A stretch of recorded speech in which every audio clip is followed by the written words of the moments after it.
Okay, this is the third week of unboxing those massive amount of books I got the other day. The huge, massive book haul. This is the historical history, maybe? Uh, I tried to keep it historical, a little history. I do have one literature book in here.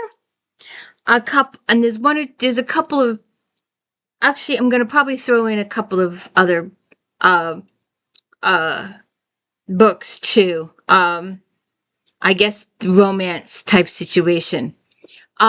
Welcome to the D. Louise book series. I'm Christina K-R-S-T-I-N-A. This is where we read books, talk about books, no special effects, no D music, none of that fancy smash stuff going on here. So let's get I have a couple of odd ones I want to get to first. These are gonna fall over.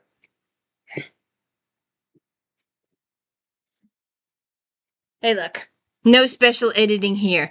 What you see is what you get. So let's just get these. Alright, I have this one oddball. That is considered literature. Alright. There's no jacket on this book. It's just this guy. Do you know who that is? If you're into a literature, you know who this is. Wuthering Heights. Emily Bronte. And it's got a few pictures in it.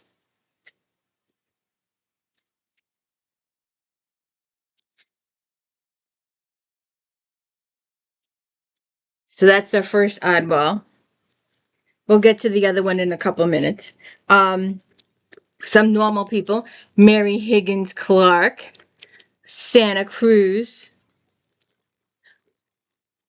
Elvira Meehan, a lottery winner turned amateur sleuth. Her husband Wiley recently hitched private detective Reagan Riley and her groom Jack, head of the NYPD Major K Squad, and Reagan's parents Nora and Luke are guests on the Royal Mermaid's maiden voyage, the Santa Cruz. The cruise is Commodore Randolph Weed's gift to a group select of people who in the last year made the world a better place. What he really wants is good publicity that will generate future bookings for his struggling new venture. He also plans to scatter his beloved mother's ashes at sea during this 4-day odyssey in the Caribbean. What he doesn't know is that his ne'er-do-well nephew Erik has smuggled 2 escaped criminals on board.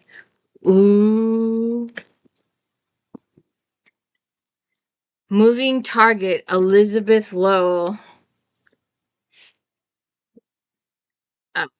When you read this, I'll be dead. These are troubling words. Serena Carter's mother has written a note accompanying 4 pages of centuries-old illuminated manuscript delivered after the old woman's passing. That the strange inheritance considerable worth seems obvious, but what Serena doesn't realize is how many secrets it hides and how many lives it has already cost. Seeking answers, she turns for professional help to Rarities Unlimited, and specifically to Erik North, a reclusive manuscript appraiser with a passion for the past, its people, and its treasures. But Erik's careful examination of the voluminous pages and the agonizing jottings of the medieval scribe is raising perplexing questions about the true importance of Serena's legacy, the possible location of the remainder of the lost manuscript, and the senseless murder of a eccentric old woman in the blistering heat of California's Mojave Desert. Ken Follett, World Without End. In 1989, Ken Follett astonished the literary world with The Pillars of Earth, a sweeping epic novel set in the 12th century that centered on the building of a cathedral and the men, women, and children whose lives had changed forever. Readers have hoped for a sequel ever since, and here it is at last. Although the two novels may read in any order, World Without End takes place in the same town as Kingsbridge, 2 centuries after the townspeople finished the building the exquisite Gothic cathedral that was at the heart of the Pillars of Earth. And there's a little... I don't know how well you can see this.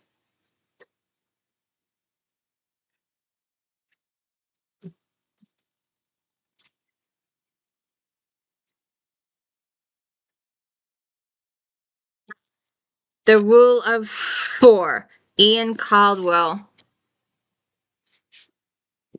Let me bring this closer. Princeton, Good Friday, 1999. On the eve of graduation, 2 students are hairbreadth from solving the mysteries of hypertomy HYPPNEROTOMACHIA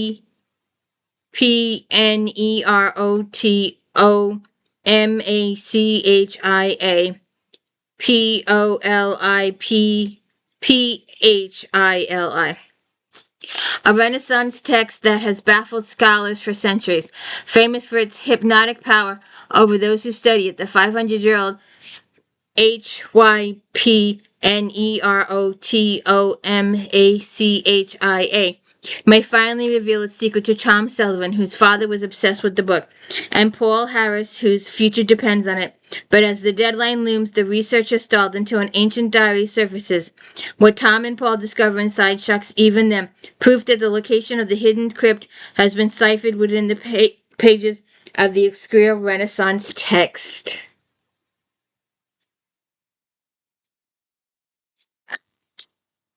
To non-history books. But she's a good person anyway. Nora Roberts, Chesapeake Blue. This is part of a trilogy. Seth Quinn is finally alone. It's been a long journey after harrowing boyhood with his drug-addicted mother. He is taken in by the Quinn family and grew up with 3 older brothers who watched over him with love. Now a grown man returning from Europe as a successful painter, Seth is settling down on Maryland's eastern shore, surrounded by Cam, Ethan, and Philip once again, and their wives and kids, all blessed with chaos of extended family. Finally, he's back in the little blue and white house where there's always a boat at the dock, a rocker on the porch, and the dog in the yard. Birthright. On a hot July afternoon, a worker at Antietam Creek construction site drives the blade of his backhoe into a layer of soil and strikes a 5,000-year-old human skull. The discovery draws plenty of attention and a lot of controversy. It also changes the life of one woman in ways she never expected. As an archaeologist, Callie Dunbrook knows a lot about the past, but her own past is about to be called into question. Recruited for her expertise on the Antietam Creek dig, she encounters danger as a cloud of death and misfortune hangs over the project, and rumors fly that the site is cursed. Birthright. Gentleman, he's in here a couple times. Dan Brown, The Lost Symbol. This stunning follow-up to the global phenomenon, the Da Vinci Code, Dan Brown demonstrates once again why he is the world's most popular thriller writer. The Lost Symbol is a masterstroke of storytelling, a deadly race through a real-world labyrinth of codes, secrets, and unseen truth, all under the watchful eye of Brown's most terrifying villain to date. Set within the hidden chambers, tunnels, and temples of Washington, D.C., The Lost Symbol accelerates through a startling landscape toward an unthinkable finale. The Lost Symbol.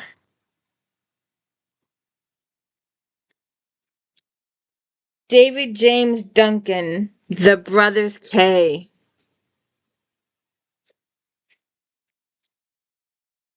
David Duncan's first novel, The River Why, met with enthusiastic praise for its journey of self-discovery that became a contemporary classic, with readers comparing Duncan to J.D. Salinger.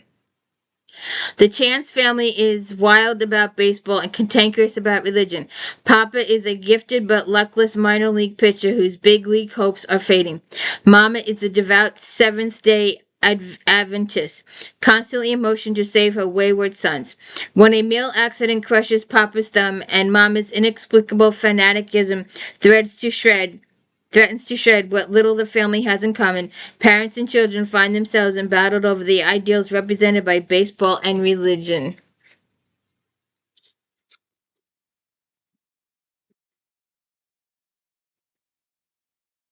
The Secrets of the Bulls, Josie Raul Bernardo. In this spellbinding novel filled with both intense eroticism and delicate tenderness, Jose Raul Bernardo brings vividly to life the exotic and fascinating world of Cuba during the early part of the century.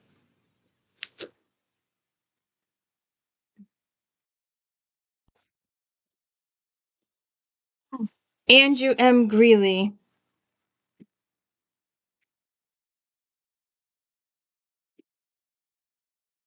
The Pearls of Wartime add urgency to the latest mysteries being investigated by Nuala Ann McGrail and her adoring husband Dermot Coyle.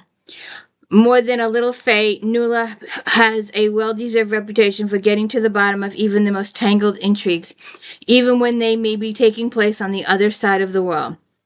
Desmond Doolin, an idealistic young man from their West Side Chicago neighborhood, has gone missing in Iraq, having flown off to the Middle East in the name of peace. He hasn't been heard of since the U.S. government denies any knowledge of his whereabouts, and his grieving family has all but written him off as dead.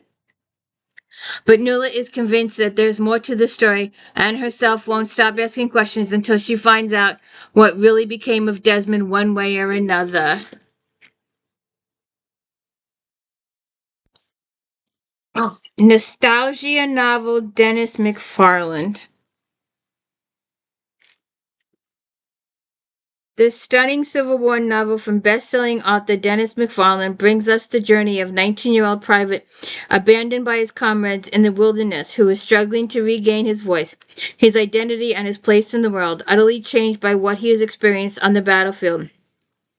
In the winter of 1864, Summerfield Hayes, a pitcher for the famous Eckford Club, enlists in the Army, leaving his sister, a school teacher, devastated and alone in their Brooklyn home. The siblings who have lost both their parents are unusually attached, and Hayes fears that his untoward secret feelings for his sister. This rich story is intercut with the scenes of soul-altering hours on the march as the front, the slaughter of the barely grown young men who daily before whooped it up with him in regimental baseball game. His temporary defense and disorientation after a shell blast, his feverish attempt to find safe haven after he was deserted by his own comrades, and later in Washington Military Hospital he finds himself mute and unable to write his name. In this twilight realm, among the people he encounters, including a compassionate, addicted amputee, the ward matron who only appears to be his enemy, and the captain who is convinced that Hayes is faking his illness, is a gray-bearded eccentric who visits the ward daily and becomes Hayes' strongest advocate.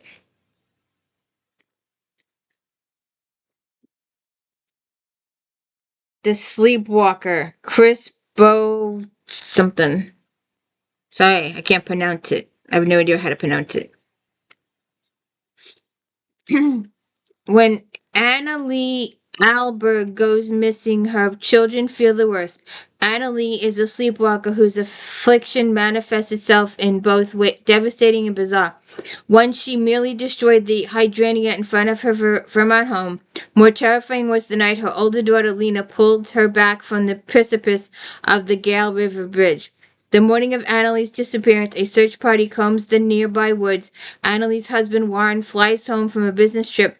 Leanna is questioned by Gavin Rickard, a young hazel-eyed detective, and her little sister Paige takes to swimming the Gale to look for clues. When the police discover a small swatch of fabric from a nightshirt ripped and hanging from a branch, it seems that Anna Lee is dead, but the hazel-eyed detective continues to call to search.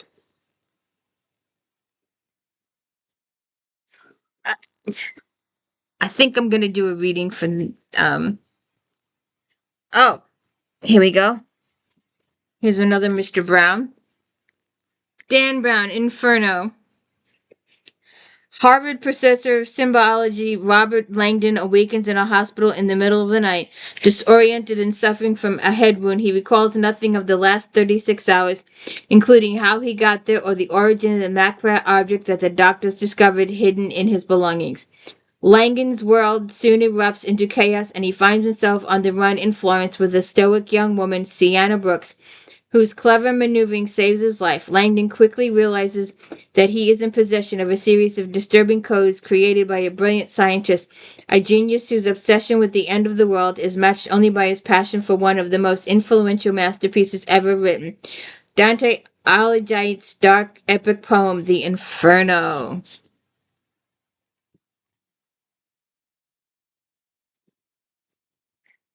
Oh, on the lighter side, Daniel Steele. One June day, a young woman in summer dress steps off a Chicago-bound bus into a small Western town. She doesn't intend to stay; she's just passing through. Yet her stopping here has a reason, and it's part of the story that you'll never forget. The time is the 1950s, when life was simpler, people still believed in dreams, and family was nearly everything. The place is a small Midwestern town with a high school and a downtown and a skating pond and a movie house. And on a tree-lined street in the heartland of America, an extraordinary set of events begin to unfold, and gradually what seems serendipitous is tinged with purpose. A happy home is shattered by a child's senseless death. A loving marriage starts to unravel, and a stranger arrives, a young woman who will touch many lives before she moves on. Uh, oh, I need to move this. Oh,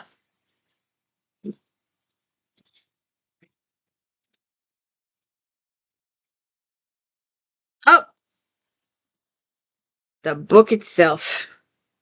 The Da Vinci Code. We really don't have to read all this, do we? You know what this is about. Have you seen the movie? While in Paris on business, Harvard symbologist Robert Langdon receives an urgent call, late night phone call. The elderly curator of the Louvre has been murdered. Inside the museum, a baffling cipher found near the body. As Langdon and a gifted French cryptologist, Sophie Neveu, sort through the bizarre riddles, they are stunned to discover a trail of clues that leads to the Da Vinci. Robertson Davies, Murder and Walking Spirits. Ancestors, forebears, great great grandparents, to most of us, they are nothing more than a name on a tombstone, or a bearded or bonnet figure peering from an old brown photograph. We may know where they lived and when they died, but of their daily lives, the sound of their voices, in joy and despair, we know nothing.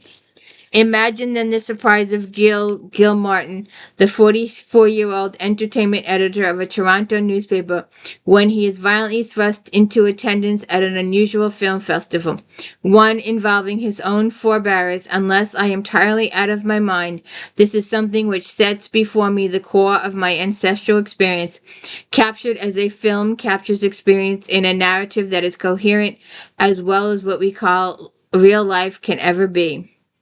At this private film festival, the astonished Gil first finds himself immersed in the troubles of the Gage family in New York at the time of the American Revolution. He watches Major Gage set out to teach the Yankee rebels a lesson at Bunker Hill. As fate turns his widow and her children, we watch as they are forced to join the Loyalist exodus and flee into an epic journey by canoe to Canada.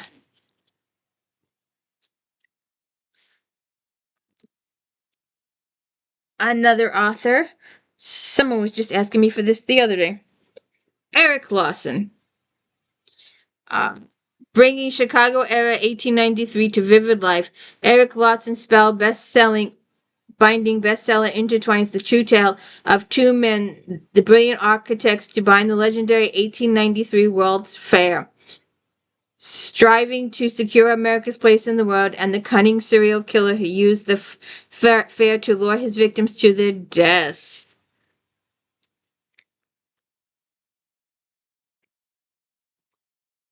Ah, American Fire, Monica Hesse.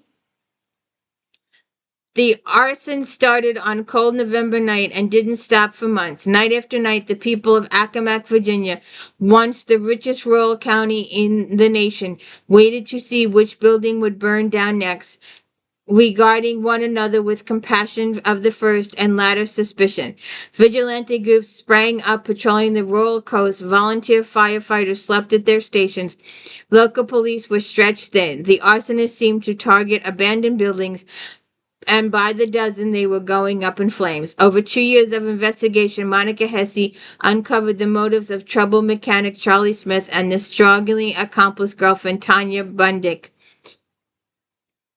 So I guess that's their story.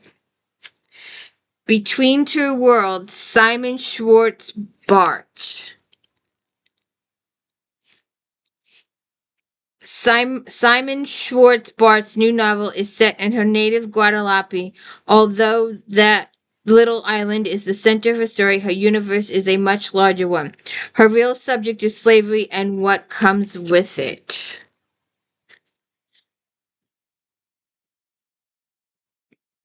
All right, another one of those books that I call literature. Really literature that you're supposed to read, I don't know, 11th or 12th grade English classes, and then talk about it or write papers on it or something. For Whom the Bell Tolls. In 1937, Ernest Hemingway traveled to Spain to cover the Civil War there for the North American newspaper Alliance. 3 years later, he completed the greatest novel to emerge from the Good Fight, For Whom the Bell Tolls, the story of Robert Jordan, a young American in the International Brigade attached to an anti-fascist guerrilla unit in the mountains of Spain. It's a story of loyalty and courage, love and defeat, and the tragic death of an ideal. In his portrayal of Jordan's love for the beautiful Maria and his superb account of El Sword's last stand, in his brilliant travesty of La Passionera, and his unwillingness to believe in the blind faith. For Whom the Bell Tolls. So, a little on the U side, but it still works. It still works. I think.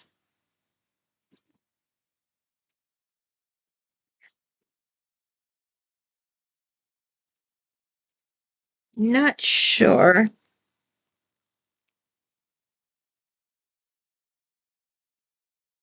All right. Terrible Virtue, Ellen Feldman. The daughter of a hard-working, smooth-tongued freethinker and a mother worn down by 13 children, Margaret Sanger vowed her life would be different. Trained as a nurse, she fought for social injustice, eventually challenging her energy to one singular cause: legalization of stuff. All right, we won't go into that. It's a little uncomfortable for me. Laura Jo Rowland, The Fire Kimono. Japan, March 700. The strife between Sana Ichiro, the samurai detective who has risen to power in the shogun's court, and his enemies have escalated to the brink of war. When a long-buried skeleton with mysterious links to the shogun suddenly comes to light, Sano and his wife Riko must confront dangerous secrets that seem to implicate Sano's own mother in criminal activity on the dreadful night when a cursed kimonos torched off a fire that nearly destroyed the city. Laurie Benton, The Wood's Edge. The 1757 New York frontier is home to the Oneida tribe and to British colonists. Their feet rarely walk the same paths. On the day Fort William Henry falls, Reginald Aubrey is beside himself with grief. His son, born that day, has died in the arms of a sleeping wife. When Reginald comes across an Anita woman with newborn twins, one white, one brown, he makes a choice that will haunt the lives of all involved. He steals the white baby and leaves behind his own. Reginald's wife and young daughter never suspect the truth about the boy they call William. Oops. Oops. That was not good. Alright. He's got a few movies out there. These movies are available. You can probably watch them on YouTube. I really should have put these in order, but I didn't. Let's just go through them. Alright, let's see. Wait a minute. This is 5. This is 7. This is 2. So 5, 6. Oops. Let's see if I can do these in order. 3, 4. Alright. So we're missing the first one. All of them are here except the first one. Alright, let's do these other ones first, and then we'll end with this other thing. Okay, let's do these. Slammerkin. Emma Donoghue. Born to rough cloth in working-class London, 1748, Mary Saunders hungers for linen and lace. Her lust for shiny ribbon leads her to a life of prostitution at a young age.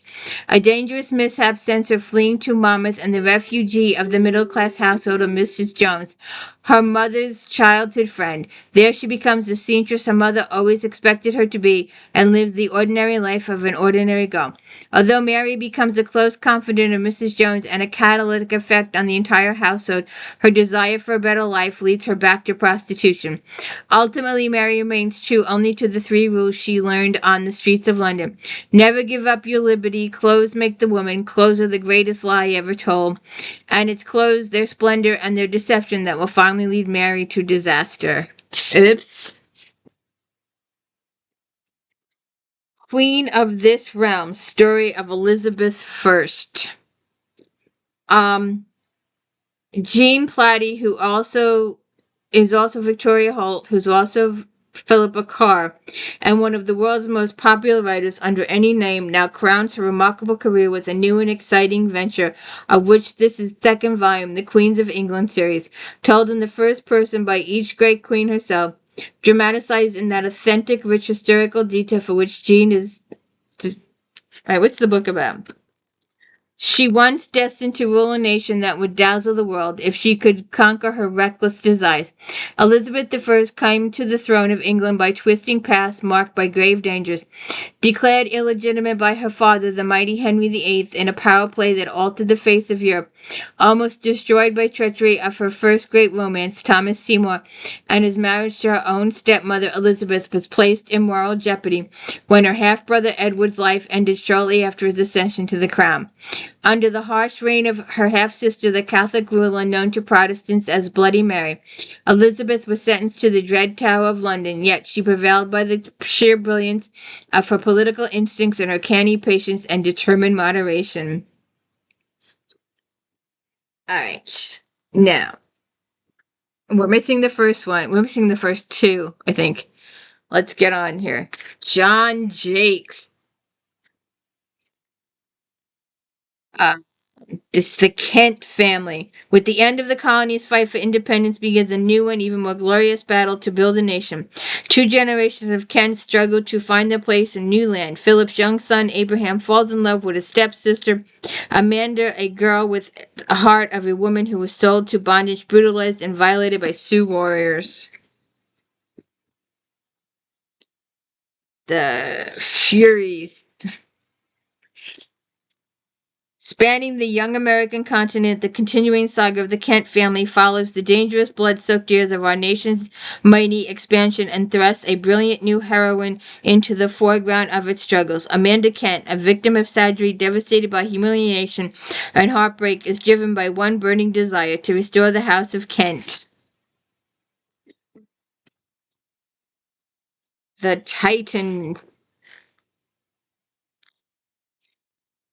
The Kent family is torn apart by hatred and greed as the strife of the Civil War turns brother against brother. There is Lewis, who dreams of richer Kent empire, Jephthah, who discovers that his one-time wife was a spy, Gideon, torn between his consuming hatred for the North and his passion for a piece of Jeremiah, whose favor to the dying Confederate general brings him to a southern plantation and into a smoldering love triangle. Oh, here's two. I had them out of order. Young, dashing Philip Kent, now a patriot soldier, becomes deeply embroiled in the nation's fight for independence. He soon learns the cost of freedom is the highest price he will ever pay as he witnesses the nerve-shattering horror of the battlefield and faces the tragedy of his wife's mysterious disappearance. When his passion is rekindled by a beautiful Virginia widow, he cannot know that her illicit union with Justin Fletcher, a disgraced aristocrat, will forever taint the Ken name. Volume 6, The Warriors. As the Civil War draws to an end, The Warriors carries the stirring chronicle of the Kent family to far-reaching new fields. Jeremiah Kent turns in Western outlaw after being thrust into a web of lust and murder by a lascivious Southern belle. Meanwhile, Gideon Kent moves up north and tangles with Seth's second cousin, Lewis Kent, a corrupt railroad official, and Michael Boyle, adopted son of Jeremiah's father, sets down roots in Wyoming. And Volume 7, Lawless. The year is 1876. The United States is 100 years old, and the changes sweeping the nation are also engulfing the Kent family. The strong voice of Gideon Kent sounds clearly from New York slums as he denounces the exploiters of the common working man. Thus he earns the hatred of one of America's most powerful and unscrupulous industrialists. Thousands of miles away in the frontier towns of Abilene and Deadwood, Jeremiah Kent's love with violence draws him ever closer to the predicted doom. Meanwhile, against the background of Paris during the turmoil of the Franco-Persian War, Matthew Kent must confront the painful choice between the art he loves and the woman he loves. And I guess I didn't do this one. Diane C. McPhail, The Abolitionist's Daughter. One Mississippi morning in 1859, Emily begs her father to save a slave. Nathan, about to be auctioned away from his family. Judge Matthews is an abolitionist who runs an illegal school for his slaves. Hoping to eventually set them free, a woman named Jenny has become Emily's companion and often her conscience, and understands all too well the hazards an educated slave must face. Yet Jenny could not predict the tangled, tragic string of events set in motion as Nathan's family arrives at the Matthews farm. That's the end of that box. I think that's it with the historicals. There are going to be some westerns in the mass market, so if you might want to check that out next week. And if you could please hit the like and subscribe, let me know I'm doing a really good job. Hit the thumbs up, please. Also Star Trek recaps on Fridays, Friday afternoons. If you like this author, you might like that author. And Romantic Times Book Review Magazine on Monday, where we talk about Regency's contemporary romance, inspirational sci-fi, mysteries, harlequins, paranormals, all of it. And have a good day. Thank you.